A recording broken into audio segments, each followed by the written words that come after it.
Bismillahirrahmanirrahim. Assalamualaikum warahmatullahi wabarakatuh. Nama saya Muhammad Aman bin Abdul Aziz. Nama menteri saya I23106830. Hari ini saya ingin buat pembentangan mengenai tajuk skandal rasuah Airbus. Pertama sekali, saya akan bahaskan mengenai tajuk yang di mana di dalam tajuk ini terdapat satu syarikat Airbus. Mereka adalah salah satu syarikat pengeluar yang terbesar di dunia ini, dan kebanyakan syarikat-syarikat penerbangan di Malaysia di dunia ini mengambil perkhidmatan Airbus lah untuk stok kabel terbang. Dan seterusnya, Airbus ini antara syarikat yang mengambil perkhidmatan beliau adalah AirAsia sendiri, iaitu salah satu syarikat yang terkenal juga di Malaysia ini. Dan AirAsia ini juga ada kes di mana ia juga terpalit di dalam kes rasuah, skandal rasuah Airbus ini. Baik, di dalam pembentangan saya dan rakan-rakan saya ini, kami akan membincangkan mengenai bagaimana syarikat-syarikat di dunia, syarikat-syarikat penerbangan di dunia ini, dan sebuah syarikat yang terkenal di Malaysia ini terlibat di dalam kes skandal rasuah Airbus ini.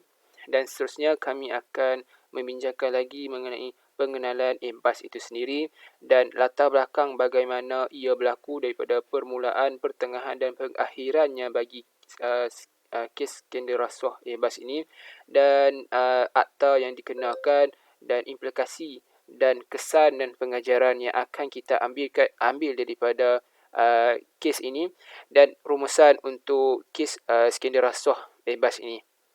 Baik, tanpa meninggalkan masa lagi, kita bergerak kepada pembentangan seterusnya.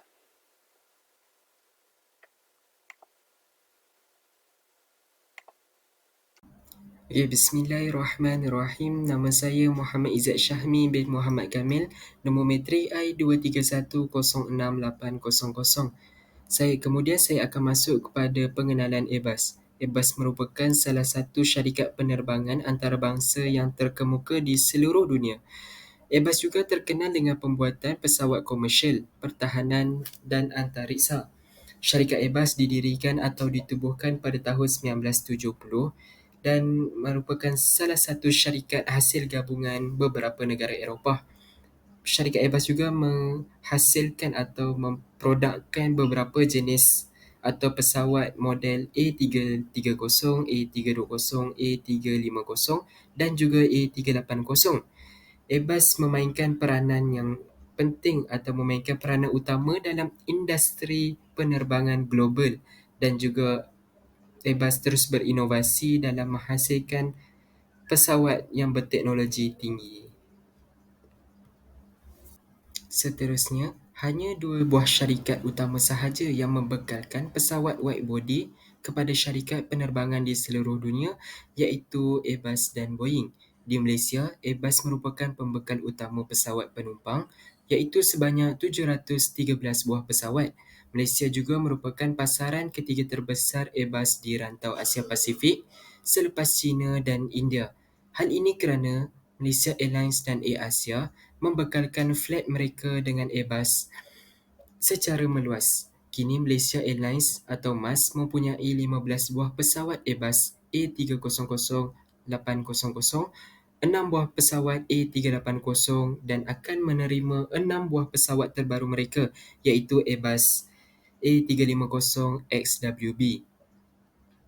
Hubungan Airbus dengan Malaysia bermula lebih 4 dekad yang lalu pada Ogos 1978 apabila MAS membuat pesanan pertamanya, iaitu A300B4, menjadikan MAS antara pelanggan yang terawal bagi syarikat perusahaan pesawat Eropah ini, iaitu daripada syarikat Airbus.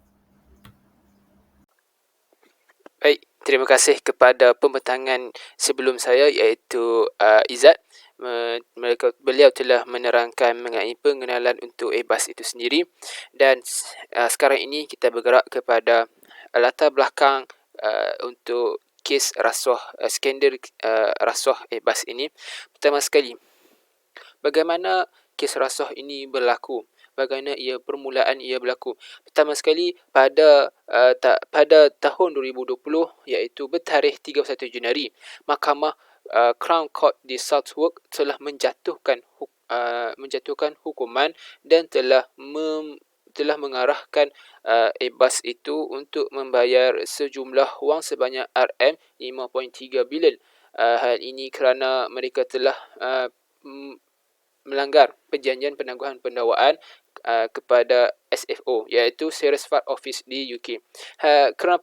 Kenapa mereka dijatuhkan hukuman dan dibayar sebanyak wang sejumlah itu? Hal ini kerana mereka telah melakukan rasuah yang berperingkat global.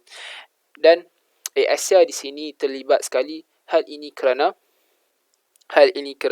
Asia adalah salah satu syarikat dan rakan kongsi yang terbesar yang dikatakan menerima rasuah untuk Airbus ini, di mana mereka telah menerima daripada eksekutif pertama dan eksekutif kedua daripada ASA itu sendiri, yang mana wang yang diterima ASA itu berjumlah RM206 juta, dan seterusnya mereka mengatakan bahawa ada tawaran tambahan daripada pihak ASA ini yang sebanyak RM226 juta, dan akan tetapi Airbus ini telah menolak ataupun membekukan akaun untuk rakan kongsi.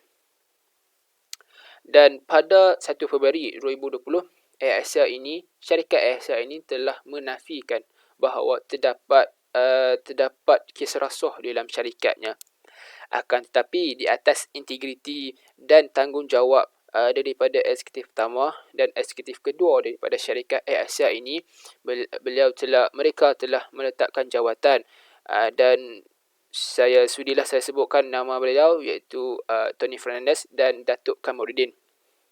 Dan seterusnya mereka telah digantikan kepada pengurusi interim, iaitu seorang ahli yang terkenal juga, dan Tony Fernandez dan Datuk Kamarudin ini sekarang ini telah menjadi salah satu non-eksekutif di syarikat ASA itu sendiri. Bukan sahaja syarikat-syarikat di dunia dan ASA yang terpalit daripada kes skandal rasuah Airbus ini, akan tetapi di dalam syarikat Airbus itu sendiri terdapat salah guna laku daripada syarikat mereka sendiri, di mana mereka telah menggunakan belanjawan mereka, iaitu sebanyak 1.2 bilion untuk merasuah kepada pegawai kerajaan. Hal ini kenapa mereka membuat sebegitu? Ini kerana mereka ingin membuat keputusan yang membuktikan bahawa pesawat mereka ini telah dibeli. Dan terdapat 5 buah negara yang saya dapat katakan terbalik daripada kes rasuah ini, iaitu Malaysia sendiri, United Kingdom, United States, Amerika, dan China dan Rusia. China dan Rusia ini adalah negara yang terlibat di dalam kes rasuah ini selama 13 tahun. Dan media antarabangsa telah menyatakan bahawa pihak Airbus ini telah mengaku bersalah terhadap dakwaan tersebut. Mengapakah mereka begitu mudah menyatakan mereka ini bersalah? Hal ini kerana mereka menganggap salah satu planning, iaitu player bargain, mana mereka membolehkan pihak Airbus ini tidak berdepan dengan jenayah yang boleh menghalang mereka daripada mendapat kontrak awam di Amerika Syarikat dan Kesatuan Eropah itu sendiri. Baik, sekian, terima kasih, dan seterusnya saya bergerak kepada pembentangan seterusnya. Assalamualaikum warahmatullahi wabarakatuh. Nama saya Muhammad Karim Ikwan bin Bahrum, nombor matrik I23100850. Jadi untuk perbincangan Airbus ni ialah Suruhan Penerbangan Malaysia membuat penilaian sama ada terdapat pelanggaran Akta Suruhanjaya Penerbangan Malaysia pada tahun 2015, Akta 771, yang digaris pandu iaitu Guideline on Fit and Proper Person berhubung dakwaan rasuah yang membabitkan Airbus SE AirAsia Berhad. Kesan dari pertuduhan kes rasuah tersebut, saham AirAsia jatuh ke paras yang paling rendah dalam masa 4 tahun. Ia juga berdepan siasatan Suruhanjaya Pencegahan Rasuah iaitu SPRM yang berhubung dakwaan rasuah dua eksekutif iaitu membabitkan individu Tony Fernandez dan Kamarudin. Mereka juga terpaksa meletakkan jawatan kerana perlu membantu siasatan berkaitan skandal rasuah Airbus ni. Bismillahirrahmanirrahim. Nama saya Muhammad Afiq Basriuddin. Nombor metrik I23106674. Seterusnya saya akan menerangkan tentang langkah-langkah untuk menangani isu rasuah. Langkah yang pertama untuk menghalang salah laku rasuah berlaku di negara ini adalah dengan memberikan pendidikan kepada masyarakat umum tentang amalan rasuah. Budaya ini perlu dijelaskan dan diingatkan kepada setiap anggota masyarakat, khususnya kepada golongan muda. Contohnya dengan memberikan pendidikan kepada masyarakat umum tentang amalan rasuah ni. Contohnya dengan membuat satu program untuk menarik anak muda, bagi anak muda membenci, agar anak muda membenci kepada rasuah dan juga kepada masyarakat-masyarakat yang lain. Dalam masa yang sama, kita juga boleh membuat satu video, contohnya buat video dan upload di media sosial tentang langkah-langkah untuk tidak mengambil rasuah ataupun apa akibat apabila kita mengambil rasuah itu. Yang seterusnya, langkah kedua bagi menghalang perbuatan rasuah adalah dengan cara rasuah boleh dibanteras melalui penguatkuasaan undang-undang dan hukuman yang tegas. Contohnya dengan membuat satu undang-undang ni, contohnya dengan memberikan denda kepada pemberi rasuah dan penerima rasuah, memberikan denda yang setimpal dengan apa yang mereka buat tu lah. Contohnya dengan denda penjara seumur hidup ke, ataupun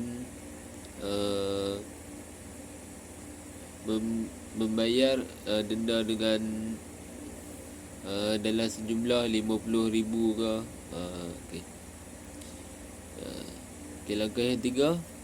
Langkah ketiga bagi memenuhi gejala rasuah di negara kita ialah dengan memastikan sektor awam beroperasi dengan integriti, ketulusan dan bertanggungjawab. Contohnya polis lah, kita ambil polis. Jadi macam polis ni, dia kena tulus lah dalam kerjaan lah. Contoh, bila dia nak saman orang tu, contoh dia nak saman seseorang kan, kemudian seseorang tu dia tak mau disaman, jadi dia yang disaman tu dia nak bagi rasuah kepada polis. Jadi polis dia kena tulus lah dalam buat satu kerja tu. Dia kena tulus dan juga kena bertanggungjawab lah. Jadi dia kena tolak rasuah pemberian duit tu, dia kena tolak lah. Bismillahirrahmanirrahim. Assalamualaikum warahmatullahi wabarakatuh. Nama saya Adam Kusbi Mahizri. Nombor mencari saya I23106856. Setelah kita lihat kepada perbincangan tentang isu skandal rasuah ini, dapat saya berikan beberapa pengajaran dan sedikit rumusan tentang isu ini. Yang pertama sekali, nilai integriti antara tonggak utama dalam memastikan penyampaian perkhidmatan kerajaan berfungsi secara efektif dan efisien. Namun tak dapat kita nafikan bahawa terdapat segelintir kecil penjawat awam telah pun tergelincir dan terjerumus dalam salah laku yang membabitkan rasuah. Seperti yang kita tahu, isu rasuah, penyelewengan dan salah guna kuasa dalam kalangan penjawat ini adalah isu yang serius yang telah berlaku sejak dulu lagi. Walau bagaimanapun, kerajaan telah pun melaksanakan dan mencari berbagai inisiatif baru untuk membendung perkara ini. Namun dapat kita fahami bahawa menerusi penelitian dan pengamatan yang dapat kita buat, Secanggih mana pun teknologi dan sistem yang digunakan pakai, tulang belakangnya adalah manusia juga yang membangunkan dan mempunyai akses kepada sistem itu.